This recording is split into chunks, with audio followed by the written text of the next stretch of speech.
Así que Primera de Juan capítulo 1, vamos a estar leyendo hasta el versículo 10. La palabra del Señor lee y dice: lo que existía desde el principio y lo que hemos oído, lo que hemos visto con nuestros ojos, lo que hemos contemplado y lo que han palpado nuestras manos acerca del verbo de vida, pues la vida fue manifestada y nosotros la hemos visto y damos testimonio y anunciamos la vida eterna, la cual estaba con el Padre y se nos manifestó. Lo que hemos visto y oído, os proclamamos también a vosotros para que también vosotros tengáis comunión con nosotros, y en verdad nuestra comunión es con el Padre y con su Hijo Jesucristo. Os escribimos estas cosas para que nuestro gozo sea completo. Y este es el mensaje que hemos oído de Él y que os anunciamos: Dios es luz y en Él no hay tiniebla alguna. Si decimos que tenemos comunión con Él, pero andamos en tinieblas, mentimos y no practicamos la verdad. Mas si andamos en la luz, como Él está en la luz, tenemos comunión los unos con los otros, y la sangre de Jesús, su Hijo, nos limpia de todo pecado. Si decimos que no tenemos pecado, nos engañamos a nosotros mismos y la verdad no está en nosotros. Si confesamos nuestros pecados, Él es fiel y justo para perdonaros los pecados y para limpiarnos de toda maldad. Si decimos que no hemos pecado, le hacemos a Él mentiroso y su palabra no está en nosotros. Oremos. Trino Dios y Padre Celestial, te damos gracias por este tiempo. Ayúdanos, Señor, a poder escuchar. Señor, pero no solamente escuchar, ayúdanos, aquellos que somos tus hijos, a poder considerar estas palabras, tu palabra, y que tu Espíritu Santo pueda obrar en nosotros y llevarnos, Señor, a continuar creciendo y obedeciendo, motivados por nuestro amor a ti, en base a lo que Cristo ha alcanzado en la cruz. Gracias por este tiempo, Señor. Sé tú con nosotros. Ayúdanos a enfocar nuestra mente, nuestros corazones, y que tu nombre sea glorificado. Pedimos esto en el nombre de Cristo Jesús. Amén y amén. Así que la idea principal, hermanos, mientras cursamos en este estudio de Primera de Juan, ya hemos visto los primeros 5 versículos. Hoy entramos al versículo 6, versículo 7. Quisiera poder haber llegado hasta el versículo 10, pero es imposible, a menos que, como quien dice, vayamos a dar un viajecito, ¿verdad?, a las millas. Tipo, como dice en inglés, drive-thru, servicarro. No creo que es lo apropiado, así que vamos a tomar nuestro tiempo. Pero para darle las ideas generales de lo que pensamos cubrir en este día, en sí lo que estamos viendo en este texto de la palabra de Dios, estamos viendo lo que sería la fidelidad de lo que es el cristiano. ¿Por qué la fidelidad? Bueno, comenzamos hablando de Cristo Jesús, versículo 1, ¿quién es Cristo Jesús? Juan nos está diciendo que Él fue parte de un grupo de apóstoles y ellos lo han visto, ellos lo han oído, ellos lo han palpado, ellos obviamente han recibido esta revelación no de algo etérico espiritual, sino del mismo Señor Jesucristo. Entonces lo que estamos viendo es Juan el apóstol escribiéndole a estos cristianos, dejándoles saber en base a todos los atentados que ustedes tienen en este momento con los falsos maestros, los gnósticos. ¿Se acuerdan que estamos hablando de aquellos que creen que saben mucho y en realidad no saben nada porque desobedecen la palabra de Dios? Esos son los que están atacando, ese es los contrincantes de la iglesia de Cristo. Entonces ahora, la semana pasada hablamos, versículos 5, cuando decía que Él está anunciando de nuevo el mensaje que Él ha oído de Jesucristo, y el mensaje ¿cuál es? Dios es luz y en Él no hay tiniebla alguna. Ese es el punto focal de lo que Juan está tratando de enseñar. Pero en base a eso, usted entiende que Él estaba diciendo que Él está enseñando eso para que nosotros, si se acuerda, podamos tener una comunión, no solamente con nosotros, sino que nosotros tuviésemos una comunión con Él y con Dios. La idea general de lo que Juan está hablando es de esta idea que en base a la fidelidad del cristiano impulsada por la obra del Espíritu Santo, nosotros tenemos una comunión, no solamente usted, yo con usted conmigo, sino nosotros con Dios. Versículos 6 y 7, en realidad lo que vamos a ver es un contraste. Vamos a pasar un muy buen tiempo. Versículo 6, vamos a ver lo que sería una verdadera, una objetiva comunión, ¿verdad? Eso es lo que estamos viendo. Una subjetiva, una falsa comunión. Versículo 6, versículo 7 será el contraste. Versículo 7 vamos a ver entonces la verdadera, la objetiva, la que es real. Y es en esos dos diferentes textos que vamos a estar observando ciertos aspectos que el Espíritu Santo nos quiere llevar a nosotros a entender para mejor nosotros encajar con esta idea de lo que es la comunión cristiana verdadera. La comunión cristiana verdadera es algo que proviene de Cristo, es algo que es revelado por el Padre, dado al Hijo, revelado a aquellos que son, ¿verdad?, sus apóstoles, aquellos que han llevado este mensaje, y nosotros obviamente tenemos esa revelación en la palabra de Dios puesta en esas páginas o en su dispositivo, y hoy nosotros tenemos comunión en base a esa revelación.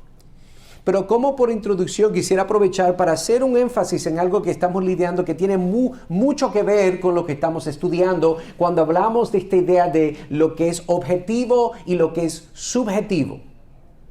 Esto es un asunto muy difícil y muy de mucha alerta que estamos lidiando en el día de hoy. ¿Por qué? Porque si algo es objetivo tiene correspondencia con la realidad. Si es objetivo tiene que ser real. Aunque el mundo de hoy tiene otras opiniones, la verdad objetiva es algo que es cierto no solamente para algunos, una realidad objetiva es cierta para todos. Estén de acuerdo con ello o no. En una época esto se llamaba sencillamente la verdad. Hoy en día, la forma que el mundo está cursando, esto es un tema muy difícil para poder tratar de lidiar, porque todo el mundo dice tener una verdad objetiva. Todo el mundo dice no, esa es mi verdad, y ahora el problema es que cuando digo que es mi verdad, si es verdad para todos y solamente es para mí, pues entonces no es verdad, y vamos a ver cuál es el problema. Lo objetivo es lo contrario de lo subjetivo. Si una persona dice el Ford Mustang del 1966 es el coche más hermoso, si usted es de la República, más chulo, dicen por allá, ¿verdad?, de la historia. Eso puede ser verdad. Ahora, si está haciendo una sujeción o está haciendo una declaración subjetiva, es en base a su opinión. Es simplemente la opinión de una persona. No hay forma de medir esa afirmación con la realidad. No puede evaluarse al margen de las opiniones de otras personas. Otros apoyarán la idea o se pondrán a la declaración dependiendo únicamente de sus propias opiniones, igualmente subjetivas. Todo el mundo tiene una opinión. Y una opinión siempre es subjetiva. Es realmente imposible decir que una afirmación subjetiva es verdad en cualquier sentido significativo. Sin embargo, en el lenguaje moderno alguien podría decir es mi verdad. Eso usted lo escucha muy comúnmente hoy en día. Cuando la gente está teniendo, ¿verdad?, un debate, una conversación tal vez un poquito caliente sobre un tema, así sea la religión, política, asuntos familiares, ¿verdad? Entonces, lo que introduce un nuevo giro en el subjetivismo, esta idea de mi verdad. En otro tiempo, mi verdad habría sido etiquetado con más precisión como mi opinión. Eso de mi verdad es una idea muy nueva en el día de hoy.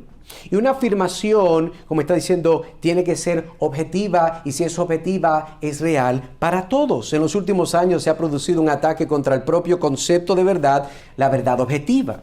Cosas que antes se consideraban objetivas han sido calificadas como subjetivas. Por ejemplo, la afirmación Dios existe. Dios existe era en el pasado reconocida como una afirmación objetiva. La gente podría estar de acuerdo o no, pero todo el mundo la consideraba una afirmación objetiva respecto a la realidad externa. Usted puede ver de que hay un Dios porque hay una creación. Para haber creación tiene que haber creador. Eso es lógico. Eso es lo que estamos viendo. Ahora, la mayoría de la gente estaba de acuerdo con la afirmación, pero incluso los ateos que no estaban de acuerdo la trataban de una forma objetiva. La afirmación era verdad o falsa. En ese caso, ellos sabían, no estoy de acuerdo, pero la realidad de lo que yo puedo ver es que algo verdadero. En los últimos 30 años, más o menos, se ha hecho popular una nueva respuesta. En lugar de tratar la afirmación Dios existe como una afirmación objetiva, muchos comenzaron a tratarla como subjetiva. Y eso es un problema. En lugar de estar de acuerdo o en desacuerdo, la respuesta podría ser algo como esa es su verdad. Puede que Dios exista para usted, pero no existe para mí. El enfoque ha cambiado de la objetividad, obviamente que busca la correspondencia con los objetos del mundo real, y la subjetividad que depende del sujeto de el que hace la afirmación. Y hoy en día es popular considerar todas las afirmaciones relativas a la religión o a la teología como simples declaraciones subjetivas de opinión. Y por supuesto, todo el mundo tiene derecho a tener su propia opinión. El problema no es la opinión. Ese no es el problema. El problema nunca ha sido que usted tenga una opinión. El problema es decir que mi opinión es la verdad. Y por eso es que vamos a ver por qué la verdad objetiva es necesaria para una comunión fiel y verdadera en la iglesia de Cristo y con el Dios Trino. Tiene que ser objetiva. Tiene que ser en base a algo que es real, evidencial. Y eso vamos a ver cómo el Espíritu Santo, a través de las manos del apóstol Juan, mientras está escribiendo esta carta, está llevando unos puntos que son muy necesarios. Hoy vamos a ver solamente dos encabezados. Uno de ellos entonces sería la comunión falsa, sería el versículo 6, la comunión falsa, la comunión subjetiva. Y después el segundo encabezado, versículo 7, la comunión verdadera, la comunión objetiva. Mire conmigo con su Biblia abierta, 1 de Juan, versículos 6 y 7. Manténgala abierta porque vamos a estar citando estos versos y viendo varios aspectos. Miren lo que dice: si decimos que tenemos comunión con Él, pero andamos en tinieblas, mentimos y no practicamos la verdad. Una observación muy sencilla. Note que dice no practicamos la verdad, no dice no practicamos una verdad. Mantenga la idea de lo que estamos hablando. ¿Es objetivo o no? Y en este caso la palabra de Dios es muy clara. Y es necesario, mientras cursamos esta idea, entender lo siguiente. La estructura que Juan está dando para nosotros mejor entender. Porque es que la idea va a fluir de esta forma. James Montgomery Boyce, un gran hombre, ¿verdad?, de Dios, dijo la definición de Juan de Dios como luz. ¿Se acuerda que dijo Dios es luz y en él no hay tinieblas alguna? ¿Se acuerda? Versículo 5. El hermano James Montgomery Boyce dice: la definición de Juan de Dios como luz va seguida de una negación de tres afirmaciones falsas en las que el lector probablemente tenga razón al oír un eco de las enseñanzas erróneas de los gnósticos. Estos hombres afirmaban haber entrado en una comunión más elevada con Dios que la conocida por la mayoría de los cristianos en ese tiempo. Profesaban grandes cosas, pero había un defecto en su profesión. Entendemos que lo que está diciendo entonces el hermano Montgomery Boyce es de que lo que está apuntando Juan aquí es el problema de estas enseñanzas falsas. Recuerden, no es meramente una carta: mira, salúdame a Katy, salúdame a David, espero que todos estén bien, como extraño a los niños. No estamos meramente, este no es ese tipo de carta. Es una carta que está diseñada por Dios, enviada de una forma estratégica para poder atacar estas fortalezas diabólicas que hay en esta iglesia, que la gente está siendo atentada de una forma aterrorizante por falsos maestros.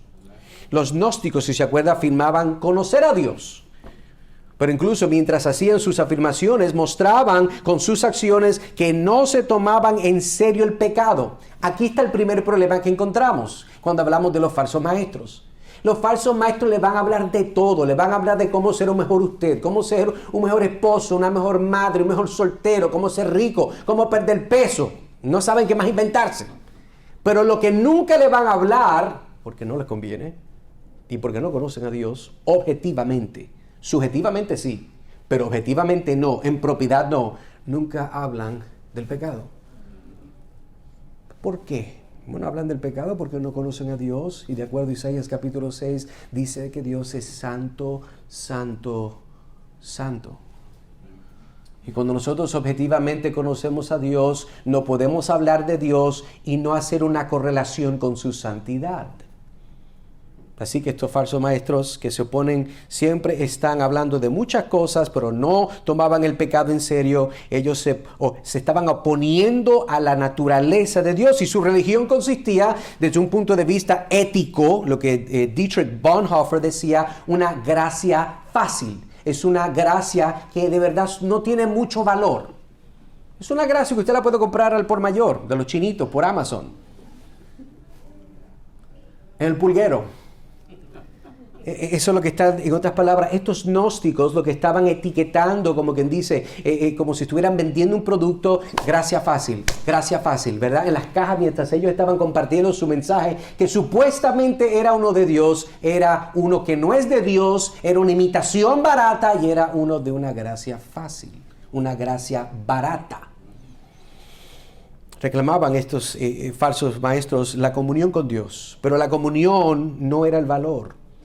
Separaban la religión y la ética. Por consecuencia, reclamaban los más altos privilegios mientras vivían precisamente como le daban a ellos la gana. Ellos vivían como ellos quieren porque no conocían a Dios. A responder a sus puntos de vista, Juan en esta carta está negando 3 de sus afirmaciones, mientras que en cada ocasión también señala el remedio divino para el pecado para todos los que se acojan, se amarren a Jesucristo.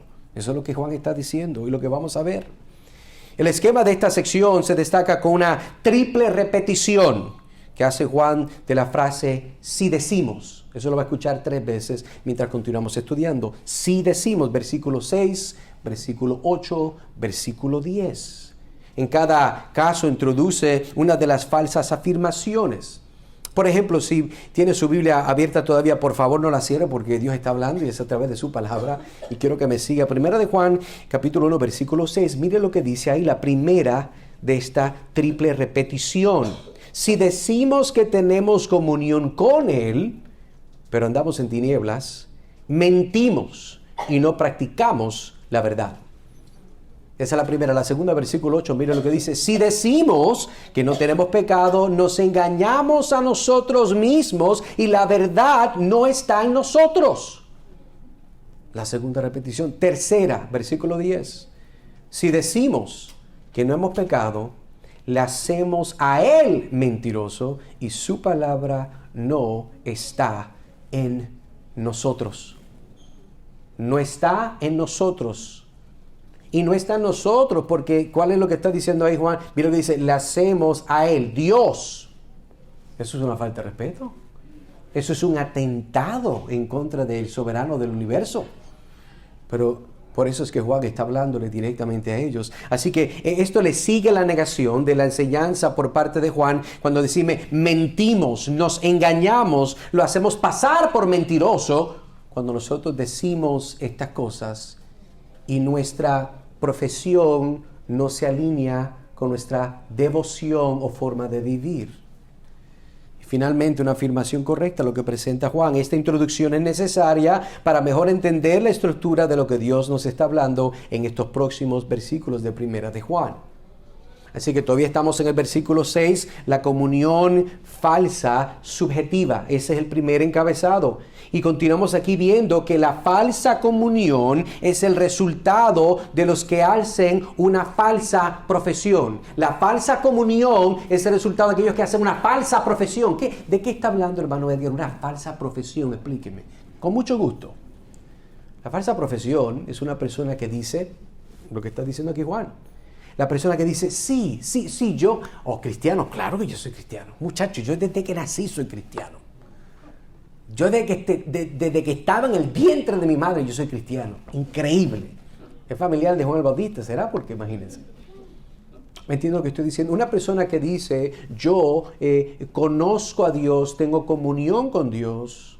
Pero el problema no es que dijo eso, el problema no es que hace esa afirmación, sino que el problema es que anda en tinieblas y al andar en tinieblas miente y no practica la verdad. Entonces los falsos maestros o cristianos profesantes rápidamente dicen lo que creen. Ellos siempre están. Usted nota una persona, dice la Biblia, que donde hay la abundancia de palabras no falta el pecado. La gente que siempre habla mucho va a ser tentada a cometer este error. Siempre están hablando, siempre, y no estoy diciendo que hablar es malo, pero cuando usted se pone a hablar mucho y como de la abundancia del corazón, a menos que usted esté inyectado y sangre la Biblia, yo no la sangro así tampoco todavía, estoy tratando de recibirla más, pero la abundancia de la palabrería nunca va a faltar el pecado. Y estas personas, estos falsos maestros, estos falsos cristianos, usted habla con ellos en el día de hoy, siempre están hablando, siempre tienen algo que decir, siempre tienen algo que citar.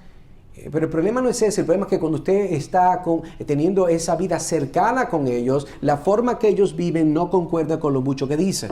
Ese es el problema. Es más, le digo algo que se dice muy comúnmente cuando invito a personas a la iglesia, sean familiares, sean personas que no son del mundo, sean personas de otras sectas. Dice, lo que pasa es que, Edgar, yo no voy a la iglesia porque la iglesia está llena de hipócritas. Bueno, yo no sé a la iglesia que tú vas. Puede ser que tu iglesia está llena de hipócritas. Pero por lo menos en esta iglesia, nosotros vamos a una cruzada en contra de la hipocresía. ¿Por qué digo eso? Bueno, porque la meta es poder decir de que si nosotros estamos aquí y nosotros profesamos amar al Señor Jesucristo, entonces nosotros vamos a andar no en tinieblas sino en luz, versículo 7, y al caminar no en tinieblas sino en la luz, no estamos mintiendo sino que practicamos la verdad. Ahora, de que usted sea un hipócrita, yo no puedo detener eso. Ora a Dios que Dios lo ayude y que si usted está viviendo una vida hipócrita, Dios le dé arrepentimiento y fe y para de estar entonces, como quien dice, etiqueteando, ¿verdad? Poniéndole, como dice en inglés, el label a la cristianidad para que sea una falsa, de una gracia barata.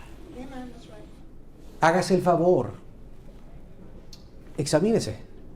¿Por qué usted cree, hermano, que una de las razones que nosotros en esta iglesia practicamos la Santa Cena semanalmente? Porque es una gracia de Dios que usted se puede examinar delante de Dios, recordar que usted tiene comunión si está en Cristo Jesús y arreglar las cuentas hoy. Usted no puede escaparse de que hoy cuando vayamos a dar la Santa Cena, yo lo voy a llamar a usted a que vaya a rendir cuentas delante de Dios si no le dio la gana hacerlo antes de llegar aquí. ¿Por qué? Por amor a su alma. El deseo de Dios es que usted tenga comunión con Él. Por eso es que el Espíritu Santo está usando a Juan para atacar, contrarrestar, llamar a la luz y decir, no, esto está mal. Recuerde que estos falsos maestros, estos falsos profesantes cristianos, ellos son encontrados por la abundancia de sus palabras en todos los grupos religiosos, son los que más hablan. Y vuelvo y digo, no es malo hablar, pero usted sabe lo que yo estoy diciendo. Hay gente que no se calla, es que no se calla. Y al principio es bonito, ¿verdad? Que si usted ya le vino unos cuantos nombres a la mente, no me haga muecas ni me den los nombres. Usted sabe lo que estoy hablando. Al principio caen bien bonitos, ¿verdad? Ay, mira qué agradable. Pasó 5 minutos, pasaron los 10, pasaron los 20. Ay, Señor, que se calle. Usted sabe que es cierto. ¿Por qué? Porque el problema no era que estén hablando mucho.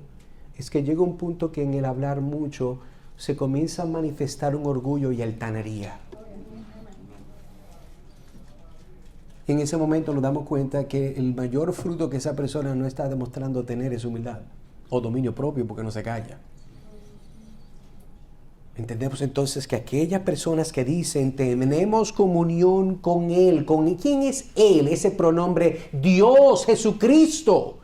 Esas personas son personas que tienen las evidencias, las marcas, el fruto del Espíritu en su vida. Marcos capítulo 10, puede buscarlo conmigo rápidamente. Marcos capítulo 10, versículo 17 al 20. Quiero dar un ejemplo para poder dar una imagen de esto que estamos hablando, porque lo que estamos viendo en este primer verso, versículo 6, vamos a hacerlo en 3 pedacitos rápidamente. El primer pedacito, vamos a ver lo que es la conducta deseada. Eso es lo que está diciendo. Eso es lo que está diciendo. Mira lo que dice. Si declaramos que tenemos comunión con Él. Eso es lo que la gente quiere tener. Esa es la conducta deseada. Y Marcos capítulo 10, versículo 17 al 20, vamos a ver una imagen de un joven que tenía ese mismo deseo de conducta. Dice la palabra del Señor, Marcos capítulo 10, versículo 17 al 20. Cuando salía para seguir a su camino, vino uno corriendo y arrodillándose delante de él le preguntó, Maestro bueno, ¿qué haré para heredar la vida eterna? Y Jesús le dijo, ¿por qué me llamas bueno? Nadie es bueno sino solo uno, Dios. Tú sabes los mandamientos, no mates, no cometas adulterio, no hurtes, no des falso testimonio, no defraudes, honra a tu padre y a tu madre. Versículo 20. Y él le dijo, Maestro, todo esto lo he guardado desde mi juventud. este muchacho es un fenómeno. Él alcanzó lo que solamente el Señor Jesucristo pudo hacer, es obedecer la ley perfectamente. ¿Ven cuál es el problema? Él está profesando lo que él quisiera poder hacer, pero en realidad él nunca lo ha hecho. De acuerdo al engaño de su propia autojusticia. No, Señor, eso ya yo todo lo he hecho, Señor. Qué bueno que yo lo he hecho. Dicho sea de paso, porque recuerde cuál fue la pregunta. La pregunta que él le dijo: ¿qué haré para heredar la vida eterna? En otras palabras, Señor, qué casualidad que yo he decidido todo eso. Si alguien tiene vida eterna, gracias, Señor, por afirmarlo en el día de hoy, yo la tengo. Ignorante. Es un neófito de lo que es la condición humana, de esa condición espiritual de toda persona que nace del vientre de su madre en pecado. Él no había hecho ninguna de estas cosas. Pero entonces, ¿qué es lo que estamos viendo? Bueno, vemos lo que está diciendo. Lo que quiero llevarle a esta imagen es que en esta primera parte, versículo 6, vemos la conducta deseada. La gente que dice, que es lo que está, ¿verdad?, atacando Juan, aquellos que dicen, sí, nosotros tenemos comunión con Él. Sí, nosotros, definitivamente tenemos comunión. Mira, Dios me habla todos los días. Mire, yo me lavo los dientes. Yo he escuchado gente así, usted se ríe, pero ríase, pero esto es una vergüenza. Hay gente que tiene la audacidad de decir tal estupideces. No, yo todos los días cuando yo estoy lavándome los dientes, tomando mi café, Dios me habla. Bueno, yo espero entender que cuando usted dice eso, que estaba leyendo su Biblia. ¿Y por qué usted lee su Biblia cuando se lava los dientes? Es su problema. Pues yo quiero pensar que eso es lo que me están diciendo. Lamentablemente no es lo que están diciendo, pero quisiera pensar que eso es lo que están diciendo. ¿Por qué? Porque entendemos que Dios solamente está hablando y sigue hablando y seguirá hablando restringidamente dentro de lo que es su palabra. ¿Por qué? Bueno, porque cualquier persona se puede inventar lo que le dé la gana, poner la etiqueta Dios me dijo, ¿y quién usted va a ser para contradecirle? Volvemos al problema de la objetividad y subjetividad.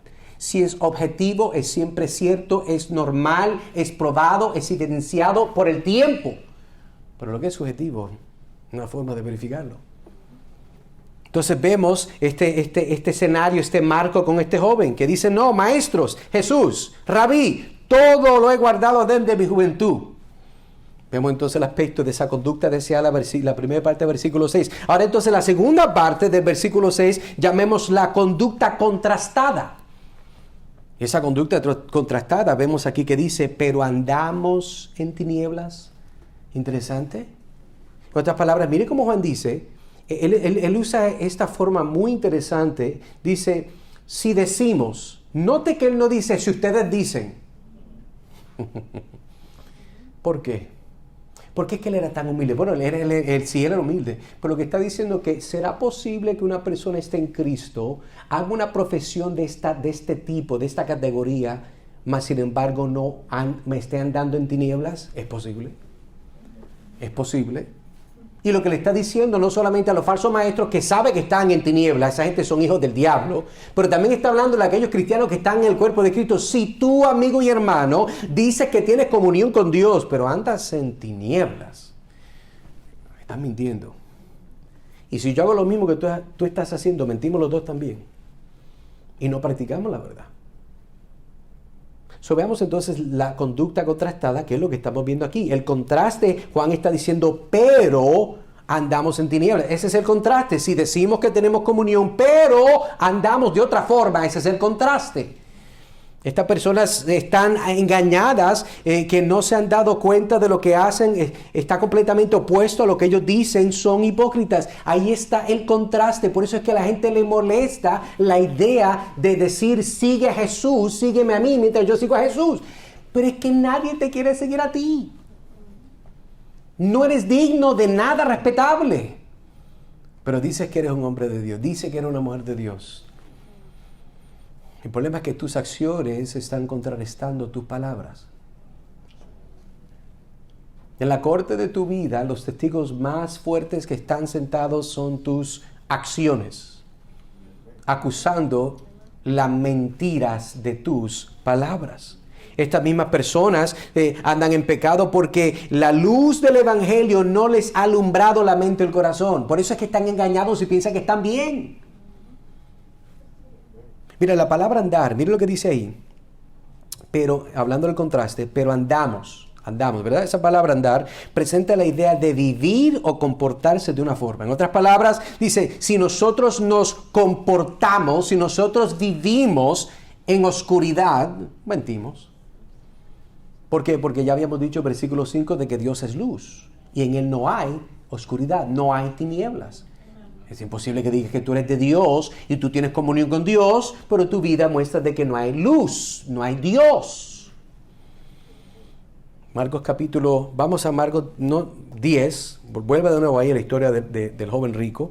Mire lo que él dice, porque estamos hablando de la conducta contrastada de Juan, pero vamos a aplicarlo a Marcos capítulo 10, versículo 21 al 23. Y dice, Jesús, hablando del joven rico, mirándolo, lo amó y le dijo, gloria a Dios, vamos a hacer un paréntesis, gloria a Dios que Jesús ama a la gente.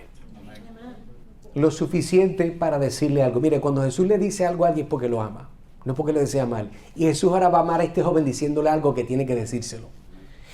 Jesús mirándolo, lo amó y le dijo, una cosa te falta. A mí me fascina el carácter y la actitud de Jesús. Jesús le dice, muy bien, joven, lo alcanzaste todo, pero te falta una cosa. Te falta mucha, pero eso es tan interesante como él comunica, ¿verdad? Y le dice a él, ve y vende cuanto tienes y da a los pobres. Y tendrás tesoro en el cielo. Y ve y ven, sígueme. Versículo 22, pero él, el joven, afligido por estas palabras, se fue triste, porque era dueño de muchos bienes.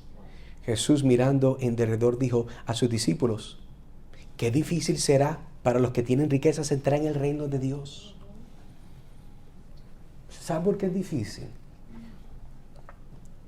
Porque aquellos que tienen ganancias, y esto es un paradigma muy interesante, porque hay gente cristiana que es rica y próspera.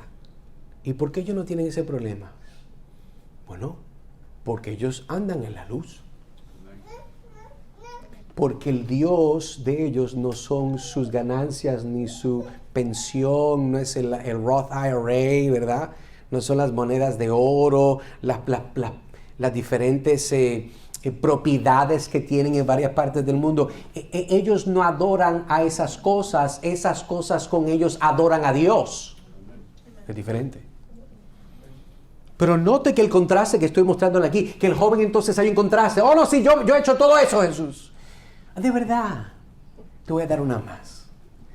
Y fue en este lugar donde Jesús entonces demuestra, saca la luz de la palabra, de su soberanidad, la alumbra en el hueco oscuro de su corazón, donde el muchacho ni se ha dado cuenta que lo que hay es una barbaridad de cosas asquerosas. Mira, muchacho, ahí te falta mucha, pero te voy a dar una. Vende lo que tienes, porque tú eres un idólatra al dinero y a los bienes, y sígueme a mí. El texto no miente, el Espíritu Santo tampoco cuando inspira. Y mire lo que dice el texto. Y dice, pero él afligido por estas palabras se fue triste. Él sintió tristeza. En la tercera parte del verso 6, volviendo a 1 de Juan 1:6, vimos entonces la conducta deseada, ¿verdad? Si decimos, eso es lo que la gente desea. Yo quiero tener comunión con Dios. El contraste entonces lo vemos porque ahora dice, pero andamos y vivimos de una forma que es en contra. Vemos el contraste, no es cierto. La tercera parte de ese entonces verso, vemos el resultado, el estado resultante. ¿Cuál es el estado resultante? Mentimos y no practicamos la verdad. Ese es el resultado. Está lo que la gente desea, está la realidad del contraste de lo que tu vida es, entonces está la realidad. ¿Y cuáles son los efectos de esa realidad?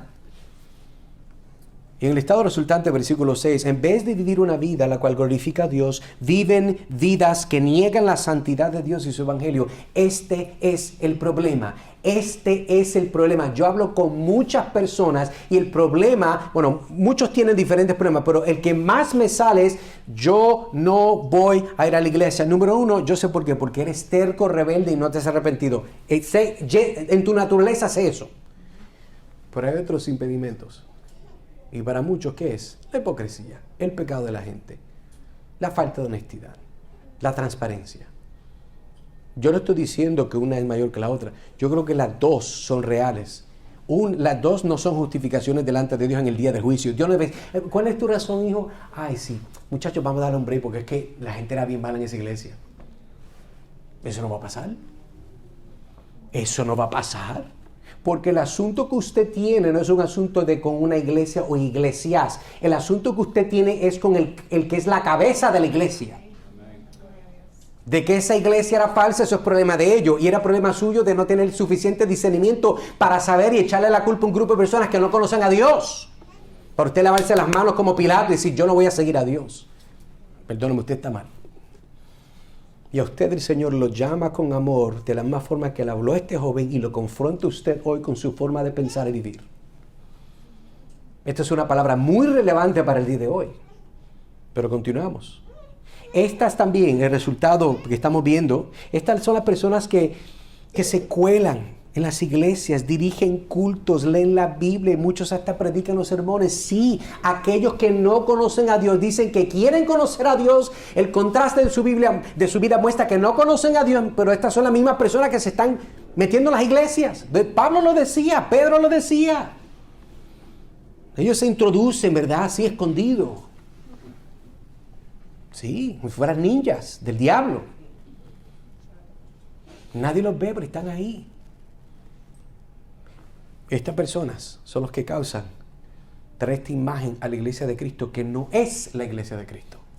Y que Dios nos ayude en nuestra iglesia a evitar y a pelear con toda la fuerza del Señor, su palabra y el Espíritu en contra de esas personas, de esas actitudes, de esos espíritus, pudiéramos llamarlo, que van en contra de la palabra de Dios. Mira lo que dice entonces Mateo capítulo 7, 21, 23, aplicando a lo que es el resultado. ¿Cuál es lo que se manifiesta con estas personas que dicen que quieren algo? Esta es la realidad de lo que son y cuál es su resultado. Mateo 7, 21 al 23 dice, no todo el que me dice, Señor, Señor, entrará en el reino de los cielos, sino el que hace la voluntad de mi Padre que está ¿dónde? En los cielos.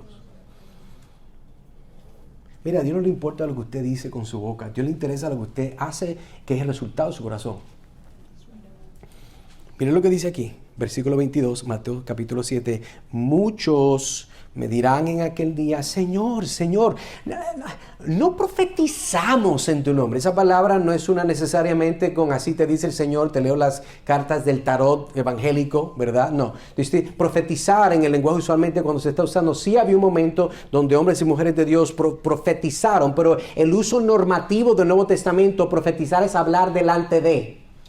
En otras palabras, predicar, enseñar. Por eso Pablo dice, ¿de qué me vale de que yo hable? Es mejor que yo profetice que no hable lenguas. Lo que Pablo está diciendo es mejor que yo enseñe la palabra de Dios y en un lenguaje que la gente le entienda, que no en otro lenguaje. Eso es otro ¿verdad? Aspecto que podemos ver con más detalle en otro momento. ¿Qué es lo que dicen estas personas? Recuerde, estamos hablando de Juan. Si decimos que tenemos comunión con Él, estamos hablando de esto. Y estas personas aquel día que viene, esto es una imagen futurística de algo que va a suceder. Entiendan lo que esto no fue una historia que Jesús está inventando. Esto es un evento real. Dice el Señor Jesucristo que estas personas le dirán, Señor, Señor. Curios es la palabra. Usted sabe que un hindú no llama a Jesús Señor. Un budista no llama a Jesús Señor. Entonces, ¿quiénes llaman a Jesús Señor? Bueno, aquellos que dicen que Él es su Señor. Y estos son los mismos que dicen, Señor, no profetizamos en tu nombre y en tu nombre echamos fuera demonios. ¡Wow! Esta gente tiene calibre. Familia de Judas. Y en tu nombre hicimos muchos milagros. Entonces les declararé, jamás os conocí, apartados de mí, los que practicáis la iniquidad. Interesante el paralelismo de que ellos decían que Señor, nosotros somos de ti, Señor, Señor. Mira que hicimos esto, hicimos esto en tu nombre, no en el mío. Mentira, tú eres un maldito mentiroso, lo hiciste por tu nombre, pero te lavaste las manos con que era de Jesús. Jesús sabe cómo yo sé que eso es verdad, porque al final Él lo dice. Entonces Jesús dice, les declararé, jamás os conocí. Ay, pero ese Jesús no, y Jesús no sabe todas las cosas. Vamos a explicar la palabra conocí. Palabra conocí está hablando de un aspecto de intimidad. Es un conocimiento de pacto. Jesús está diciendo, yo a ti no te conozco como conozco a aquellos que son hijos míos por la obra que yo hice en la cruz. Tú no eres propiedad mía. Por lo tanto, jamás os conocí. El deseo que todo el mundo debería tener esta mañana, si usted no está en Cristo, es que Jesús le conozca a usted. No que sepa su nombre y a dónde vive. Dios sabe todas las cosas que pasan por su mente, las pocas vergüenzas, las cositas bonitas. Dios sabe quién es usted. El problema es que usted quiere que Dios le conozca a usted de la forma salvífica, eternal.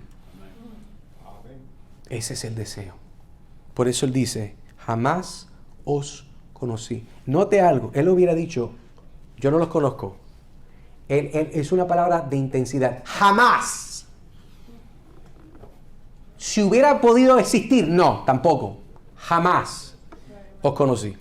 Apartaos de mí. Jesús dice, yo no tengo pacto contigo, yo no fui a la cruz por ti. Es más, aléjate de mí, no te quiero ni al lado mío. ¿Por qué? Porque tú practicas iniquidad, tú practicas pecado, tú vives en la oscuridad, tú no tienes comunión con la luz. ¿Qué es lo que está diciendo Juan? ¿Qué significa practicar, verdad? O no practicar la verdad. Mateo capítulo 7, versículo 12, se lo leo, no lo tiene que buscar. Por eso, todo cuanto queráis que os hagan los hombres, así también haced vosotros. Esta misma palabra de hacer vosotros es la idea de practicar, hacer. La palabra practicar, cuando dice aquí, ¿verdad, Juan? ¿Qué es lo que está diciendo Juan? Mire lo que dice, pero andamos en tiniebla, mentimos y no practicamos la verdad. ¿Qué es lo que está diciendo el Espíritu Santo en esta idea de práctica? ¿Será lo mismo que dice español? Bueno, esta palabra práctica es comportarse o actuar de una manera particular con respecto a alguien. No una cosa. Usted no se porta bien al frente del sofá. Eso es ridículo. Hay que mandarlo a la casita y le dar sus pastillas para que vaya a revisarlo un psiquiatra. Usted se porta bien porque hay una entidad que es otra persona, aparte de usted, con la cual usted tiene que rendir cuenta de su comportamiento. Y cuando Juan está diciendo nosotros entonces aquí, pero andamos en las tinieblas, mentimos y no practicamos la verdad. Bueno, practicar es rendir cuentas de un comportamiento a alguien. ¿Y quién es a quien nosotros rendimos cuentas de la verdad? Al que dio la verdad. Y eso es importante entender. Pero vamos entonces de momento a llamarnos a nosotros un poquito más de cerca. Esposos. Escúcheme, nosotros no podemos decir que amamos a Dios, pero no amamos y valoramos a nuestras esposas, no importando sus debilidades y sus diferencias. Entiéndase que aquí hay una aplicación muy sencilla pero muy directa. Oh, sí, no, yo amo a Dios, pero hermano, es que mi mujer a veces no la soporto. Bueno, perdóname usted. Eso es problema suyo. Si su mujer está actuando de una forma, créame que usted es el culpable. Ay, hermano, pero eso es horrible. No es su culpa. ¿Por qué? Porque usted es tan mal esposo que usted, en términos, ¿verdad? Usted la ha cucado que sea de esa forma. Usted no le ha dado atención, entonces se ha convertido. Es como los niños. Usted sabe que los niños cuando tienen mala disciplina, el problema no son la disciplina de los niños, el problema es la disciplina de los padres. Decimos que estoy en Walmart caminando y sale un niño endemoniado no. Está pasando un día, es un poquito fuerte. Está pasando un día difícil. Está pasando un día, puede ser que le esté saliendo los dientes, ¿verdad? Uno tiene que pensarlo mejor. Puede ser, tal vez tiene un dolor de cabeza, le metieron una inyección, digo yo. Pero de momento de esa forma no me caen. Entienda el punto, hombre de Dios. No me digas a mí, ni en tus oraciones piense que Dios escucha tus oraciones si tú no amas y valorizas a tu esposa, que es carne de tu carne, cuerpo de tu cuerpo. Pero igualmente a las esposas pudiéramos hacer un llamado. No puedes decir, hermana, mujer, que amas a Dios y no respetas y te sometes a tu esposo, no importando sus debilidades y diferencias. ¿Qué es lo que dice la palabra de Dios? Efesios capítulo 5, versículo 33. En todo caso, ¿cuántos casos? Todos, dice Pablo, cada uno de vosotros ame también a su mujer como a sí mismo, número 1. Número 2, y que la mujer respete a su marido. Hermanos, no practiquemos la mentira, practiquemos la verdad. Caminemos en la luz. Hijos, mira que muchos de ustedes tienen padres que no son cristianos. A ustedes les vamos a meter también con amor. Usted no puede decir que ama a Dios y al Señor y usted no obedece a sus padres en las cosas que le corresponde. Usted no honra a sus padres en la forma que a usted le corresponde honrar a sus padres. Hay personas que son así. Sí, porque después están los solteros. Que ahí, entonces hay que darle algo para que se lleven en la casa, en el doggy bag y se gocen. No se apure que usted le vamos a dar bizcocho también. Usted le debe a Dios. La ley de Dios revela el carácter de Dios revela quién es Dios. Y usted no puede estar de acuerdo con Dios si quiebra el carácter de Dios, la cual es su ley. Ya que, hermanos, hemos visto la idea de esta falsa comunión, ahora veamos lo que es la verdadera comunión deletreada por Dios en su palabra. Versículo 7. Versículo 6. Si decimos que tenemos comunión con Él, pero andamos en las tinieblas, mentimos y no practicamos la verdad. Versículo 7. Más, si andamos en la luz, como Él está en la luz, tenemos comunión los unos con los otros y la sangre de Jesús, su Hijo, nos limpia de todo pecado. Entonces vamos a ver que la verdadera comunión es el resultado de los que andan en la luz. Si usted tiene comunión con alguien, aunque usted tal vez no sabe cuántas veces ora al día, cuántos versos de la Biblia, esa persona tiene comunión con Dios. Esa persona tiene una vida saludable practicando y peleando en contra de su pecado, siendo santificada por los medios de la gracia. Y vamos a ver entonces aquí lo mismo que habíamos visto. ¿Se acuerdan que el versículo 6 lo pusimos en 3 partes? La primera fue la conducta deseada, es lo mismo aquí. El verdadero cristiano vive en la luz de la santidad de Dios día tras día. ¿Usted se acuerda? Si usted viene del trasfondo mío, yo un trasfondo pentecostal carismático, había un corito bien bonito que a mí me enseñaron cuando era niño que decía: yo me gozo lunes, yo me gozo martes, yo me gozo miércoles, yo me gozo jueves, yo me gozo viernes, sábado también. Y al llegar domingo, yo me olvidé, esa parte se me olvida. Yo lo que sé es que yo llego el domingo, pero no me acuerdo la parte del domingo. Yo sé que el domingo era parte importante del corito, pero no me acuerdo del corito. El punto es de que note que la actitud del cristiano no es solamente el domingo. La actitud del cristiano es lunes, martes, miércoles, jueves, viernes, sábado y domingo. A Dios no le importa de que esté en la temporada de fútbol americano. No es porque yo tengo en contra algo de fútbol americano. Simplemente estoy diciendo que el día del Señor es el día del Señor. No estoy diciendo que no vaya a ver el fútbol americano porque estamos en la temporada. Pero hay gente que son malos. Hay gente que no va a tener comunión con Dios y con sus hermanos porque quieren ir a adorar a los amiguitos que corren detrás de la bola. Tenga dominio propio, temor de Dios y déle a Dios lo que usted le merece a Dios. Entonces vemos que la verdadera comunión es el resultado de los que andan en la luz. El verdadero cristiano vive en la luz de la santidad de Dios día tras día. Note el contraste, la diferencia del falso y el verdadero. Hablamos de que el versículo 6 es la falsa comunión. Versículo 7 es la verdadera comunión. La subjetiva, la objetiva. Mire la diferencia. Mire lo que dice su Biblia conmigo. Note la diferencia. Versículo 6 dice: si decimos.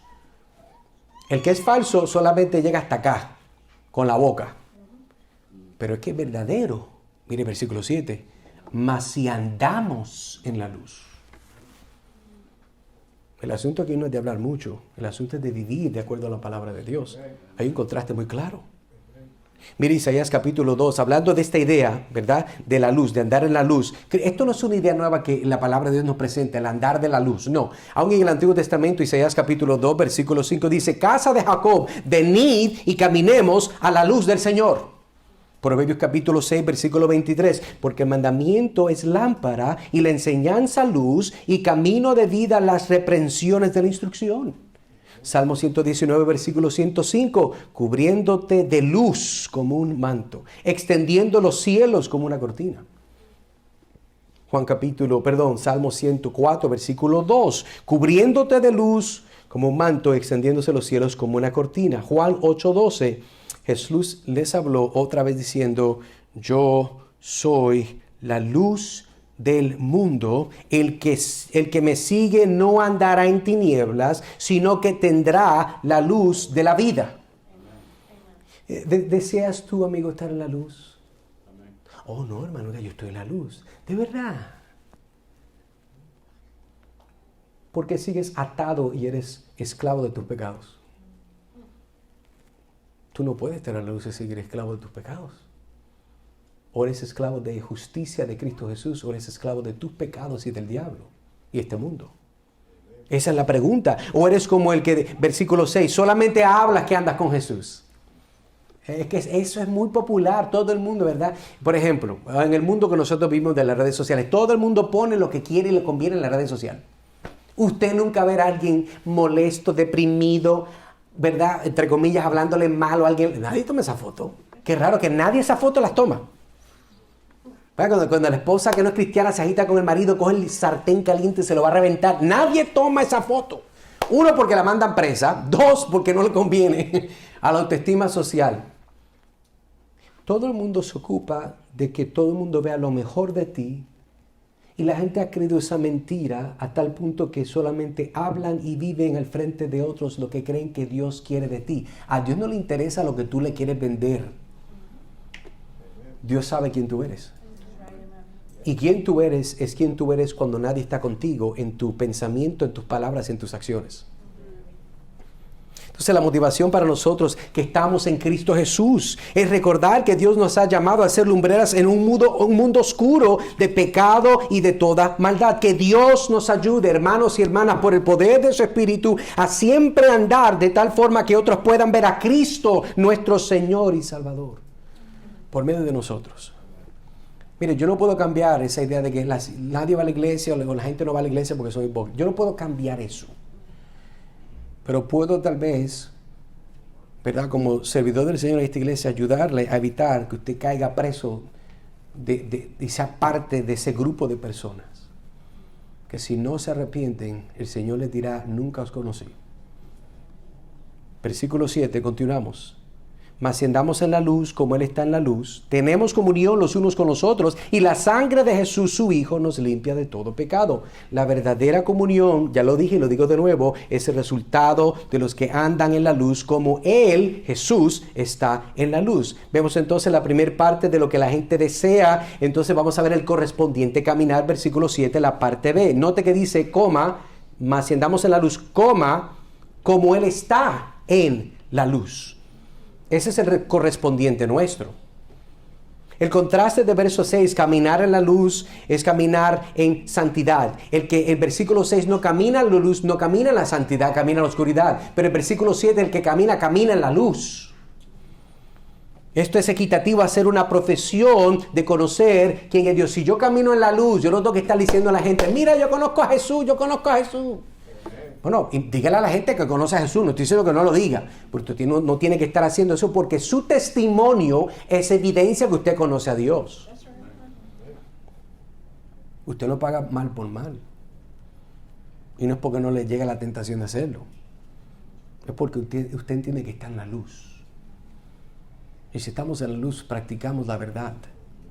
La meta del cristiano es de ser, vivir, amar, servir, llorar, sacrificar como Cristo lo hizo de una forma santa, la cual glorificaba a su Padre en los cielos. Si Cristo lo hizo, yo siento el llamado y la bendición de también ser lo que Él hizo, decir lo que Él dijo. Ahora, yo no soy Dios, yo no puedo hacer milagros, pero yo quiero ser y seguir el ejemplo de Cristo. Mateo capítulo 11, versículo 29.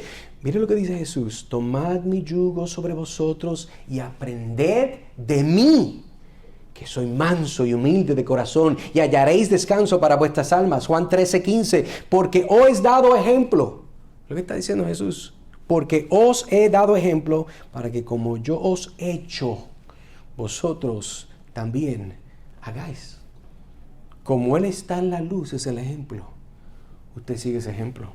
Primera de Juan, capítulo 2, versículo 6. El que dice que permanece en Él, en Jesús, debe andar como Él anduvo.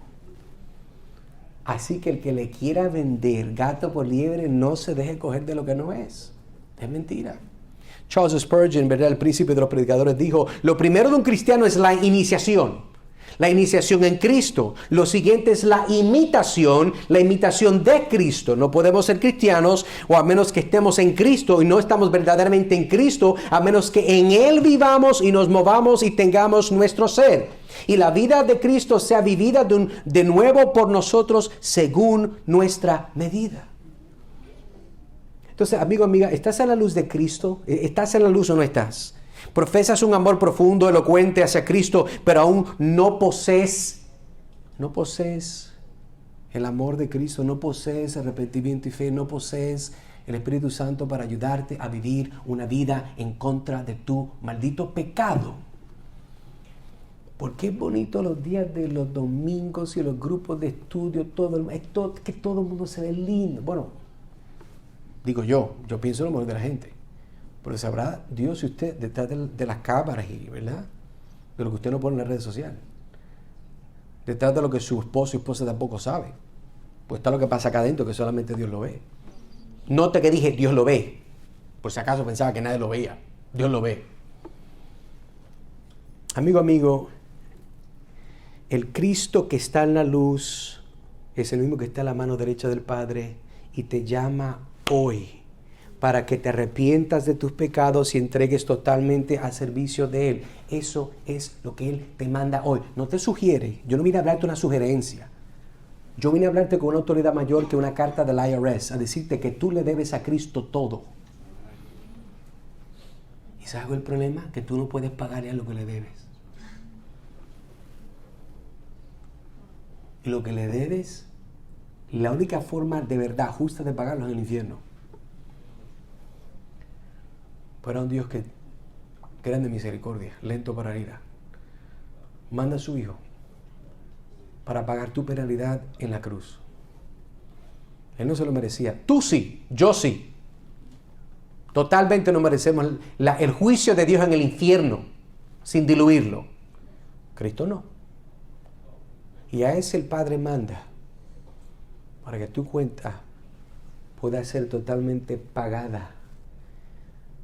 Pero esa transacción solamente toma lugar cuando tú vienes a Él, la cual es en la luz, en arrepentimiento, en fe. No porque quieres manipular a Dios que te dé algo, no. Es porque su palabra ha causado un cambio en ti para ver quién es Él. Al final de la historia de Job, si usted ha escuchado la historia de Job, dice que un hombre que pasó unas cosas horribles.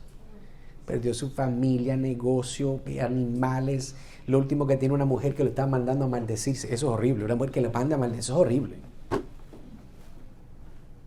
Proverbios habla de eso también. Pero ¿sabe qué? Cuando termina toda la historia y termina toda la situación, dice la Biblia de que Job dice: de oídas te había oído, mas ahora mis ojos te ven. Yo no vine a llamarte que solamente vengas a oír. Yo vine a llamarte como Jesús cuando reclutó a sus discípulos y dice: ven, sígueme, te quiero enseñar.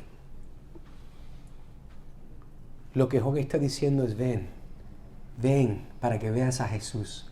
Anda en la luz para que lo veas. Si no estás en la luz, no estás con Él. Y ese es el deseo de Dios para ti en el día de hoy. Terminamos entonces con esto. ¿Cuáles son los resultados de caminar en la luz? Número 1, el primer resultado es la comunión con otros creyentes. Vivimos en Primera de Juan, versículo de 1 al 4. Vimos como Juan ve una conexión intrínseca entre nuestra relación con Dios y nuestra relación con los testigos oculares apostólicos. Aquí vemos que si estamos correctamente conectados con Dios, entonces estaremos correctamente conectados con otros cristianos. O sea, porque la gente no se lleva bien como cristianos, porque no están conectados con Dios. Nuestras iglesias locales deberían celebrar esta realidad cuando nos reunimos para adorar al Señor, particularmente en el Día del Señor. Compartimos las comidas, nos acercamos a los perdidos, proveemos a los pobres, consolamos a los oprimidos, apoyamos y alentamos a los misioneros y unimos nuestras manos con las iglesias centradas en el Evangelio en nuestras ciudades y en todo el mundo. ¿Por qué? Bueno, porque tenemos comunión con Dios. El segundo beneficio, ¿verdad? Es que el resultado que la sangre de Jesús nos limpia de todo pecado, versículo 7. Como cristianos necesitamos los beneficios continuos de ser ¿qué? Limpios. Nosotros, recuerda que Jesús le decía, Jesús, pero estos discípulos tuyos, no se tienen que bañar de nuevo. No, ellos ya fueron bañados, ya fueron limpiados, ya que simplemente limpiarle los pies un poquito porque se van a hacer. Lo que Jesús está diciendo, cuando el Señor te salva, Él te perdona tus pecados pasados, presentes y futuros, pero igualmente necesitamos ser limpios, conformados a la mente, a la imagen de Él, todos los días. No ser salvos otra vez, como muchos creen, no. Si estás en Cristo, eres nueva criatura, las cosas viejas pasaron, aquí todas son hechas nuevas, tú estás en Cristo, estás seguro en la mano de Él, pero tienes que ser limpio, santificado, forjado a la imagen de Cristo Jesús. Así que, en conclusión, hermanos, hemos visto los 2 puntos, versículo 6, la comunión falsa, que es una comunión subjetiva.